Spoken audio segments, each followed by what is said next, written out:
divergentes em relação aos impostos sobre consumo.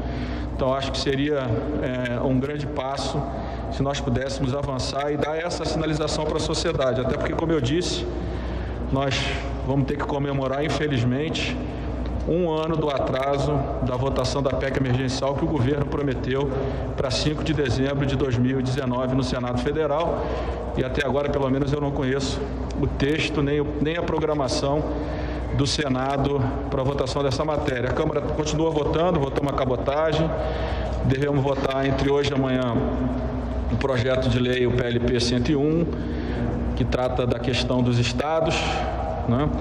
Que era o Plano Mansueto. Devemos votar a regulamentação do Fundeb, devemos votar um texto em relação ao racismo, podemos votar o PLP 137, a lei cambial, que são temas que vão ao encontro daquilo que a gente vem defendendo e que tem boa convergência também com o Poder Executivo. É disso que eu falo. E a sua pergunta ficou um pouco confusa, né? Lembrando a uma política importante que o Brasil tinha, né? Quando você perguntou como é que era, tem acordo, mas o acordo ficou meio confuso. Não, é porque eu acho que a nossa clareza não é em relação a esse tema.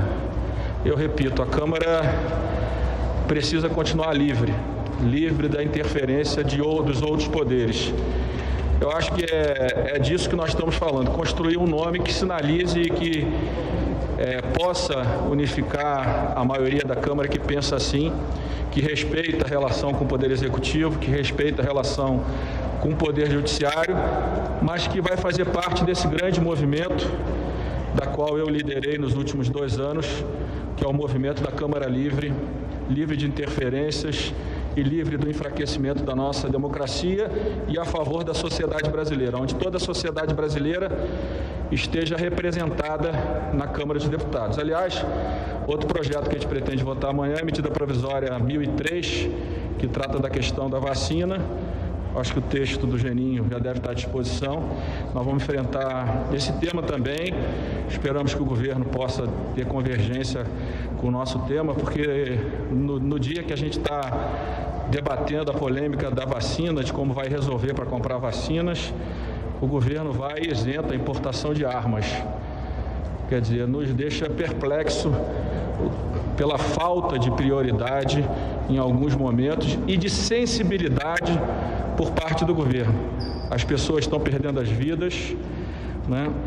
O número de infectados está aumentando, os hospitais em muitas cidades estão ficando sem espaço, sem leitos de UTI, né? Isso pode aumentar a letalidade do coronavírus, apesar do tratamento agora estar muito melhor do que era no início da pandemia, e nós vemos a isenção para importação de armas. Me parece que há uma distorção de prioridades ou uma falta de prioridade por parte do governo.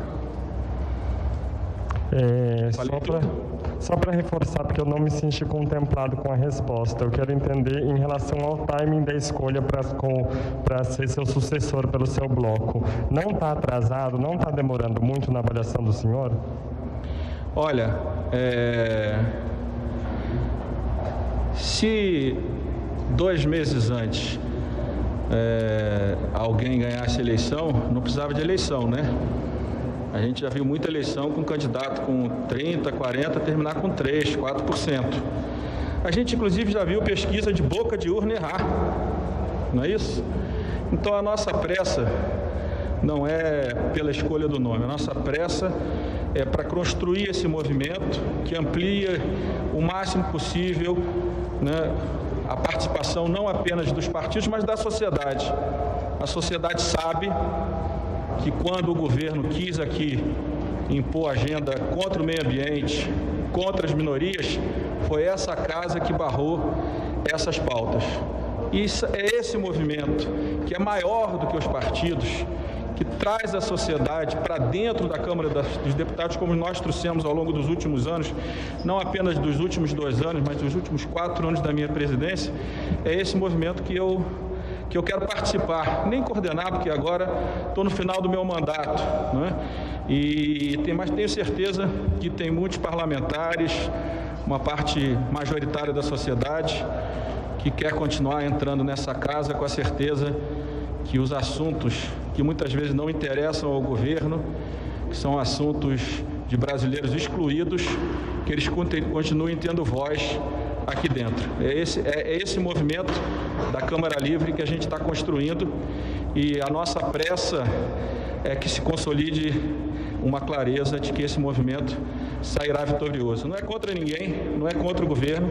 O governo é que quer construir uma candidatura contra a minha pessoa, da qual me deixa muito lisonjeado de um governo ter uma preocupação tão grande com um deputado de 70 mil votos, como eles falam, mas nós não vamos abrir mão de jeito nenhum, como democratas, como filho de exilado, de forma nenhuma eu vou abrir mão de tentar construir um campo que tenha políticos que pensem de forma diferente, que tenham divergências em muitos projetos que foram e serão votados na Câmara, mas que tenham uma convergência, a convergência de que através do diálogo, através do equilíbrio e através do respeito às minorias, que a Câmara de Deputados vai continuar recuperando a imagem que tinha perdido há muitos anos. Presidente, sobre a emergencial, o senhor já falou um pouco, mas eu queria saber o que o senhor achou do texto da minuta do Márcio Bittar, que não tem o renda cidadã dentro da PEC emergencial.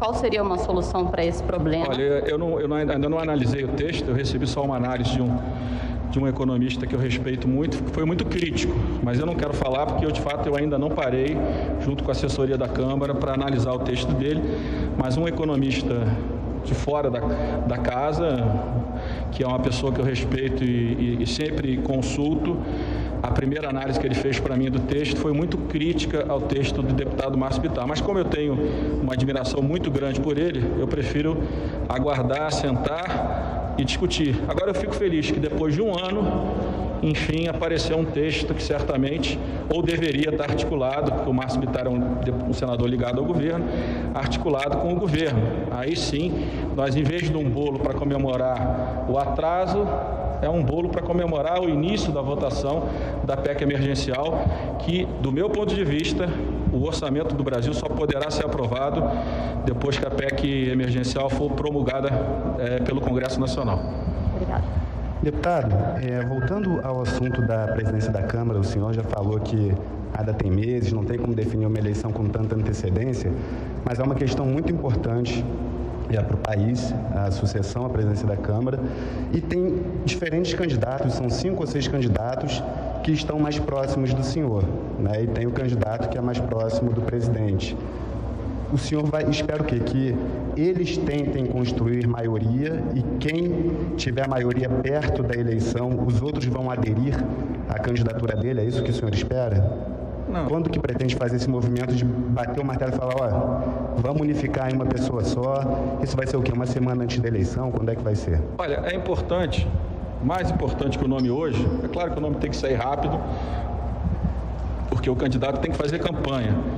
Mas nesse momento é até interessante, né? Porque tem apenas um candidato para valer, né? E cada dia que passa fica mais claro que esse candidato é o candidato do Bolsonaro, né?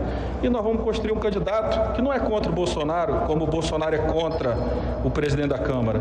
Essa candidatura aqui é pela independência da Câmara, pela liberdade da Câmara, pela liberdade dos brasileiros que não têm no Estado uma representação efetiva. É isso que nós queremos fazer. Então, é bom que nos próximos dias fique muito claro, o Bolsonaro tem um candidato, que é legítimo que o governo tenha o seu candidato, ele é o candidato do Bolsonaro, e nós vamos construir uma candidatura que não é nem de esquerda nem de direita, é a candidatura do diálogo e da liberdade e da garantia que a Câmara vai continuar livre de qualquer interferência indevida de qualquer outro poder. Mas quando esse nome deve ser anunciado oficialmente por você? Fique tranquilo, no momento adequado você terá esse nome. Boa tarde, presidente. Queria perguntar para o senhor novamente em relação às vacinas. A gente sabe que o governo agora já falou da possibilidade de começar em janeiro, pensando na Pfizer, e aí também tem a possibilidade de tirar os presos do grupo prioritário que estava inicialmente previsto pelo governo. Queria saber... tirar os presos do grupo prioritário que estava previsto no cronograma do governo para o ano que vem. Existe essa possibilidade também. Queria saber se a Câmara, se o Congresso vão tratar disso brevemente, se já tem uma definição um pouco maior em relação ao MP que o senhor já falou também. O texto do Geninho deve estar público, eu acho que ele já deve estar distribuindo, aí vocês vão discutir baseado no texto dele. Não tem... Voltando à questão da eleição, o senhor disse que tem que esperar que o diálogo, escolher um candidato que seja do diálogo, mas o senhor não acha que, com a demora da escolha desse nome, pode acirrar entre os candidatos mais próximos do senhor uma rivalidade? O que a gente tem ouvido nos corredores é isso, que um acha que o senhor está dando mais atenção, que o senhor deixou outro de lado. O senhor não acha que pode sair o contrário da estratégia, que agora é tentar formar um consenso e eles se desentenderem entre eles e desfazer esse grupo, desfazer essa base? Olha, eu tenho, eu não sei, para alguns pode ser virtude, para outros pode ser qualidade. Eu tenho, e para mim é qualidade, de ouvir muita gente, ouvir se o caminho está certo, ouvir as críticas e as minhas decisões, que não são decisões isoladas. Eu não vou escolher o meu candidato a presidente da Câmara, eu vou escolher junto com um grupo de partidos e um grupo de deputados e deputadas que eu respeito e admiro, como admiro todos. Essa escolha é uma escolha coletiva, ela demora, né? Ela não é uma imposição nem minha, nem do meu partido, muito menos do presidente da República, né? Essa escolha é uma escolha que será construída com muitas mãos, com muita gente pensando. Às vezes dá conflito, às vezes alguns se sentem preteridos, às vezes outros se sentem já mais fortes, mas é do processo. No final vai ter que afunilar para escolher um. E é claro que esse tipo de escolha, ele gera, certamente gera no primeiro momento, algum tipo de atrito, mas eu não tenho dúvida nenhuma que mais forte será o candidato quanto mais pessoas forem ouvidas. Aliás, é assim que eu presido e vou presidir a Câmara até 1º de fevereiro, ouvindo muita gente e decidindo em conjunto. Talvez por isso que nos últimos anos a Câmara tenha produzido tanto, né, e produzindo sempre com divergência, mas com respeito à posição de cada um dos campos. Lembro a Previdência, que se tivesse sido há 10 anos atrás, o Júlio está aqui há mais tempo, sabe, que não seria aquele ambiente de disputa, mas sem confronto, sem agressões, como nós construímos na votação da Previdência. Eu acho que isso foi feito porque todos passaram a ter mais espaços, mais diálogo. A residência da Câmara passou a ser a residência não do presidente da Câmara, mas de todos os deputados e todas as deputadas, e todas as minhas decisões são coletivas. Não será diferente agora. Alguns podem achar que eu quero impor algum nome. Se eu quisesse impor o meu nome pessoal, já teria escolhido. Seria mais fácil por um lado, mas certamente seria mais fraco por outro, porque nessa casa aqui ninguém vence sozinho. A vitória na Câmara é sempre a vitória coletiva, a vitória da soma de esforços e da soma da confiança entre os deputados e as deputadas. Presidente, boa tarde. Aproveitando esse assunto da associação, em relação à oposição, os partidos têm dado sinais de que não vão caminhar juntos. O senhor, inclusive, teve uma agenda próxima, semelhante ao deputado Arthur Lira, conversando com governadores do PSB.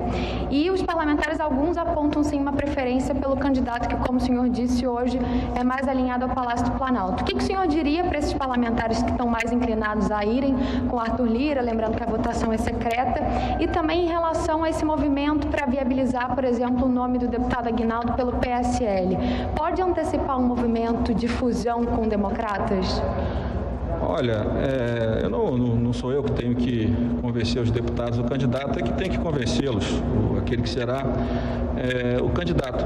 Cada um vai defender um caminho, né? Hoje eu vi na imprensa que o candidato do Bolsonaro defende a votação dos projetos de costumes, né?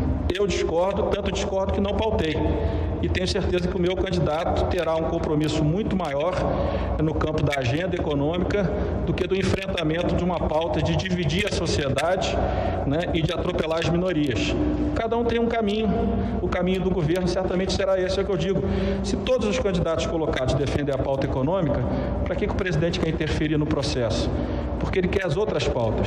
Ele quer a pauta contra o meio ambiente, ele quer a pauta das armas, né? Ele quer essas pautas que ele defende de forma legítima, defendeu na eleição, né? E que ele precisa de um presidente da Câmara patrocinado por ele para que ele possa avançar nessas pautas. Eu defendo outra pauta, defendo a pauta da modernização do Estado brasileiro, da redução das desigualdades, da redução do desemprego, da redução da pobreza, e isso se faz com uma agenda econômica que modernize o Estado brasileiro e que garanta a maior competitividade para o setor privado. É o que eu acredito e, claro, a defesa das pessoas mais vulneráveis, que infelizmente o governo vem destruindo. Os CRAs, né, das Secretarias de Assistência Social estão sendo destruídos ao longo dos últimos 2 anos, estão sem recursos, estão sendo destruídos e são ambientes fundamentais de acolhimento das famílias mais pobres em todas as cidades brasileiras.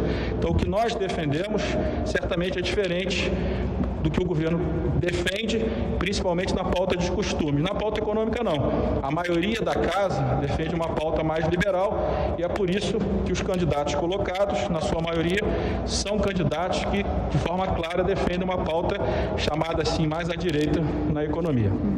E a questão do Democratas com o PSL? A questão do Democratas com o PSL, o que tem? A possibilidade do deputado Aguinaldo se viabilizar no bloco do senhor pelo PSL. Não pode antecipar o movimento de fusão dos 2 partidos? Não acho que uma coisa não tem nada a ver com a outra. Não tem nada a ver com a outra. Por fim, em relação à reforma tributária, o senhor falou, fez um aceno à CBS, que é o projeto inicial do governo. Como é que fica aquela questão da tributação progressiva sobre renda e patrimônio? Isso já foi conversado com o líder do governo, que há uma resistência, por exemplo, do ministro das Comunicações, por exemplo, em relação a esse avanço. Só o ministro Fábio Faria cometeu um erro. Tributação progressiva não tem nada a ver com socialismo. Países desenvolvidos têm a tributação progressiva. É só uma questão de escolha de caminho tributário. Não tem nada a ver com esquerda, com direita, com socialista ou não, é uma questão técnica. Então, eu até expliquei para ele que aquilo ali não tinha nada de socialista. Era só consultar como é que a Europa, como outros países, tributam, né, os seus contribuintes. Mas eu acho que na PEC 45 e mais na CBS, nós poderíamos construir um acordo. Se você pegar o trabalho feito pelo grupo do empresário Gerdau, sobre o movimento Brasil Competitivo, você vai olhar várias propostas sobre a melhoria da competitividade do setor privado brasileiro. E você vai olhar que o item número 1, bem distante dos outros, é a votação da unificação dos impostos sobre consumo, a PEC 45 e a PEC 110.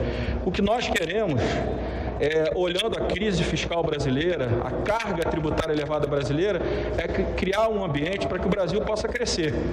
O Brasil não vai crescer com a reforma previdenciária, o Brasil não vai crescer com a reforma administrativa, o Brasil vai organizar as suas despesas, controlar as suas despesas, para que no outro campo, com a reforma tributária, com marcos, com micro-reformas, como a lei de saneamento, você criar condições para que o setor privado invista e que o Brasil possa crescer acima da média medíocre dos últimos 20 anos. Então, por isso que a reforma tributária é tão importante. O projeto do governo da CBS vai ao encontro da PEC 45, e talvez seja na linha do que quer o governo, uma transição que comece com a unificação do PIS e COFINS, garantindo as imunidades previstas na PEC 45, e junto com isso aprovando a PEC para que ao longo dos 10 anos a gente possa unificar não apenas os impostos federais, mas também o ICMS e o ISS, garantindo um melhor ambiente de negócio para o setor privado. Essa é a principal reforma. Se o Brasil quer sair da armadilha, do excesso de gasto que construímos ao longo dos últimos 30 anos, só tem um caminho. O Brasil precisa crescer. Antes de se pensar em reduzir o tamanho do Estado, que são dois debates diferentes, as pessoas misturam debates, uma coisa é discutir despesa, outra coisa é discutir reforma tributária. Muitos tentam vincular, tem que reduzir despesa para fazer reforma tributária depois. Uma coisa não tem nada a ver com a outra.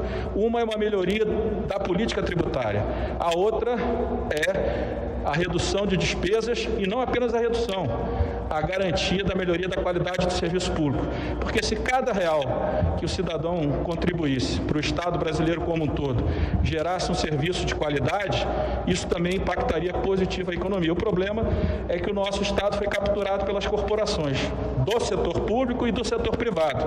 Nós temos aí bilhões, quase 400 bilhões de incentivos fiscais que, na sua maioria, só atendem a setores específicos e não atendem à sociedade. Até por isso, se você somar todos os impostos, todos os subsídios, e todas as transferências, inclusive o Bolsa Família, os subsídios tributários e as transferências, 75% ficam com os ricos e só 25% fica com os pobres. Por isso que esse é um país, como todos na América Latina, que concentra renda, diferente da Europa. Transferências e impostos na Europa reduzem desigualdade em 40%. Na América Latina e no Brasil, 4%. Quer dizer, nós construímos um Estado para a elite, onde o pobre está sempre abandonado. O pobre não é invisível. O pobre só está abandonado pelo Estado brasileiro há muitos anos. Presidente, além da oposição, o candidato do governo à presidência da Câmara, ele também tem feito ofensiva em relação a alguns partidos do seu bloco, especialmente PSL e republicanos. Quero saber se o senhor, a partir do momento que ele tem, como é aliado do governo, ele tem a máquina na mão, então ele pode favorecer na liberação de emendas. Também tem a questão de cargos. Agora, por exemplo, a gente teve um ministro do turismo demitido, então ele poderia ir trabalhar com oferta de cargos em troca de voto. O senhor teme que toda essa artilharia que o Lira tem nas mãos pode fazer com que partidos aliados do senhor migrem para o outro lado? E também, emendo, gostaria que o senhor comentasse a demissão do ministro do Turismo, que desde o início do governo praticamente vivia na corda bamba, mas hoje foi confirmada a demissão dele. Olha, é o que eu disse, cada dia vai ficando mais claro que o presidente quer a presidência da Câmara para pautar os seus projetos de costumes. E, para isso, ele vai abrir mão de tudo que ele defendeu ao longo dos últimos anos. É um direito dele trabalhar dessa forma, no limite, seria eu, e penso eu, da independência entre os poderes. Mas isso fica claro, a gente sabe que o governo tem um candidato.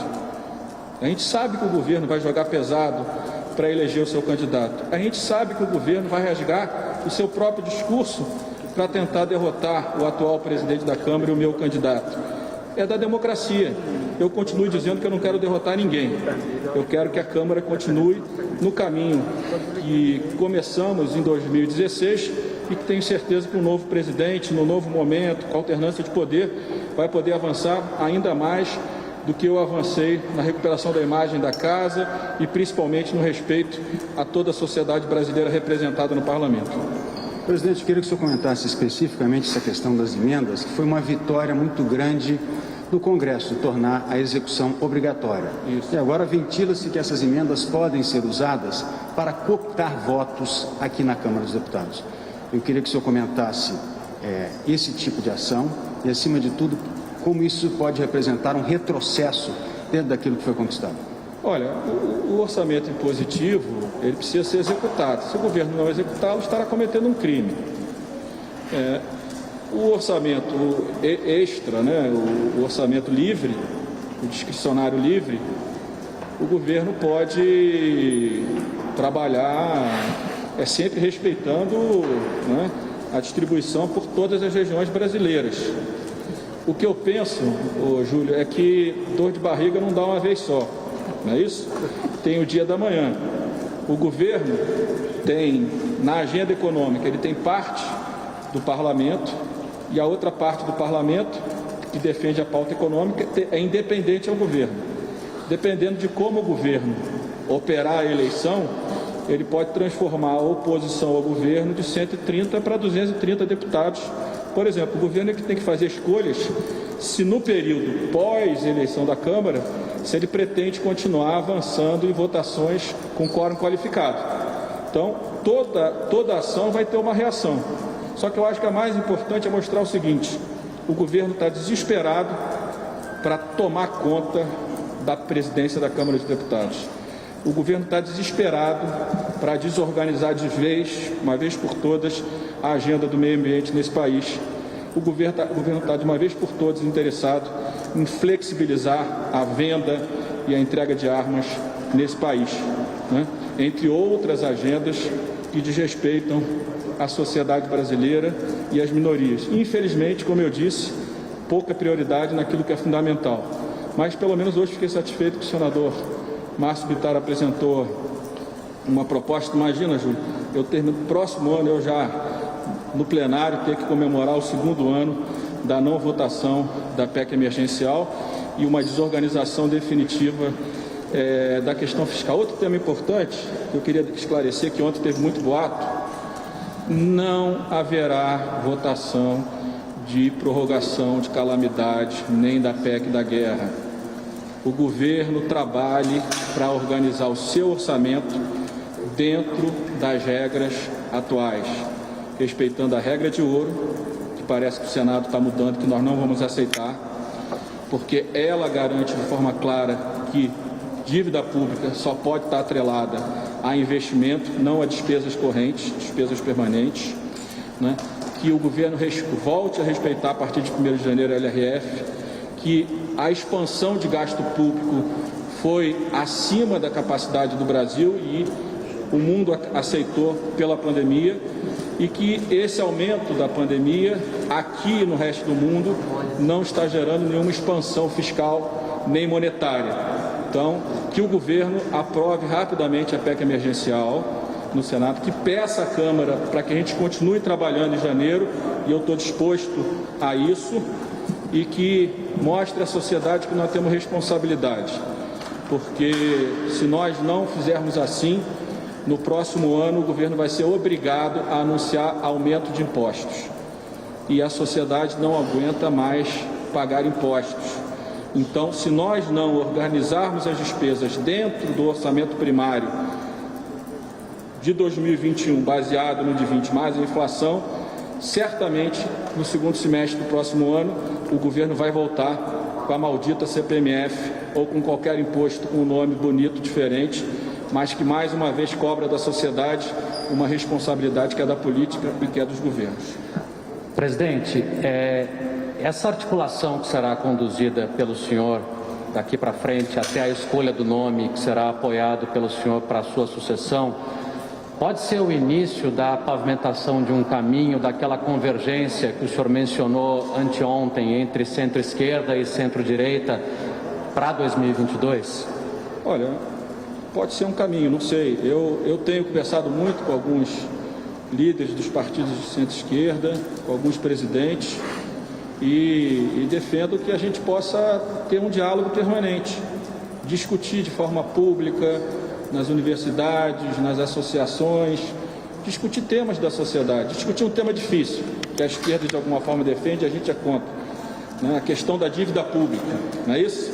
É um tema polêmico, é um tema difícil, a direita tem uma posição, a esquerda tem outra, mas eu acho que a gente devia sim, os partidos que têm bom diálogo, poderiam já a partir de fevereiro pensar num cenário, é uma ideia, não conversei com ninguém, num cenário onde a gente possa estar dialogando, onde os partidos possam estar pelo Brasil dialogando e discutindo os temas de interesse da sociedade, o meio ambiente, as desigualdades, né? A tributação sobre a renda que beneficia os mais ricos, né? Nós temos hoje um sistema que tributa a renda onde o brasileiro em classe média paga 27 ou 42 de imposto de renda, e tem muitos grandes escritórios, muitas empresas jurídicas que pagam 12%, 15%, no Simples, pessoas com renda mais alta pagando 5% de imposto de renda. São injustiças que nós precisamos corrigir.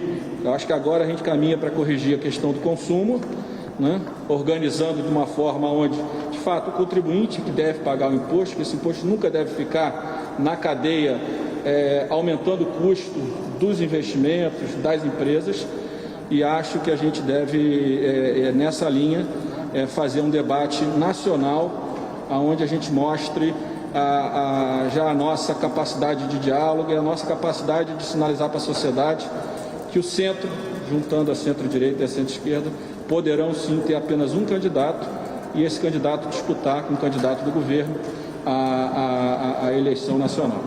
Depois desse período do senhor à frente da presidência da Câmara, a aprovação da tributária, pelo menos em primeiro turno, até o final do mandato do senhor, seria o encerramento com chave de ouro para o senhor? Olha, para mim seria importante, mas mais importante que para mim, para o Brasil. As pessoas estão olhando os próximos meses e acho que há um certo pânico na sociedade. Ninguém sabe se vai ter vacina. Ninguém sabe qual é a posição do governo em relação a esse assunto. Estamos aumentando o número de infectados e de internações. Na economia, o governo atrasou a votação da PEC emergencial. Não sabemos qual é o espaço fiscal no orçamento para ampliar o Bolsa Família para as famílias mais pobres, que eu não gosto de chamar de invisíveis. Ninguém é invisível. Talvez quem esteja míope e cego são os governos que abandonaram essas famílias ao longo de muitos anos. Então, o que eu acho é que a sociedade está olhando e fala assim, quando é que a economia vai voltar a crescer para que eu possa voltar ao mercado de trabalho? Falar de um crescimento de 3,5%, 4% significa zero. Tudo que você está carregando estatisticamente de um ano para outro vai ser um crescimento inicial de 3,5%. Se crescer 4, cresceu meio. Se cresceu 3,5, cresceu 0. Não significa nada. Então as pessoas estão olhando isso, e estão olhando isso com muita dificuldade. Fora a questão do meio ambiente, que passou a ser uma premissa, uma pré-condição de investimento nesse país. Então, apesar da bolha da Bolsa de Valores, que não tem relação com o mundo real, nós precisamos gerar as condições em conjunto, o Executivo e o Legislativo. E acho que não tem pauta, eu acho que não tem agenda. Não tem agenda para vacina, não tem agenda para os mais pobres, não tem agenda para recuperação econômica, para geração de emprego. Tem muita promessa. Você consegue fazer um livro, aliás, com 3 volumes das promessas que a equipe econômica fez e não botou nenhuma de pé até hoje. Obrigado. Presidente, uma dúvida, por gentileza. O senhor acha possível, no esforço concentrado, votar ainda a emergencial na Câmara neste ano? Até janeiro. Uma quinta-feira? Até janeiro, porque se a PEC emergencial chegar na Câmara, eu tenho que criar uma comissão especial. A comissão especial são no mínimo 11 sessões para apresentação de emenda, mais 2 de vistas da esquerda. Então é impossível que a gente vote esse ano, mas eu estou disposto, se o governo tiver interesse, a pedir ao plenário que faça a autoconvocação da Câmara para que em janeiro a gente vote a PEC emergencial, promulgue e logo em fevereiro o próximo presidente do Congresso e da Câmara aprovem junto com o Parlamento, com o plenário da Câmara e do Senado, o orçamento público brasileiro. Obrigado.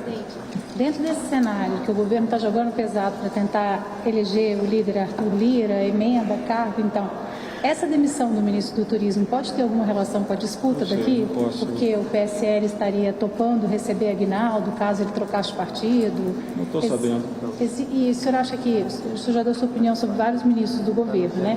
A gestão, o trabalho de Marcelo Álvaro Antônio era importante, vai fazer falta? Deixa eu só para encerrar que eu preciso do plenário. Você tem 2 ministérios que vão precisar de muito apoio do governo federal, do próprio governo, que é o do turismo e é o da cidadania. O setor de turismo, com esse crescimento da onda de Covid, de uma vez por todas, tanto o setor de turismo como o setor de serviços ligados a entretenimento, a eventos, vai ser destruído de uma vez por todas. 2, os mais pobres, que foram abandonados pelo Estado brasileiro como um todo, não estou culpando ninguém, mas não são invisíveis. Talvez a nossa visão de políticos é que tenha deixado de encontrá-los ao longo dos últimos anos, mas sempre tiveram nas comunidades, passando suas necessidades. O Ministério da Cidadania também precisa de recursos para incorporar pelo menos uma parte dessas famílias.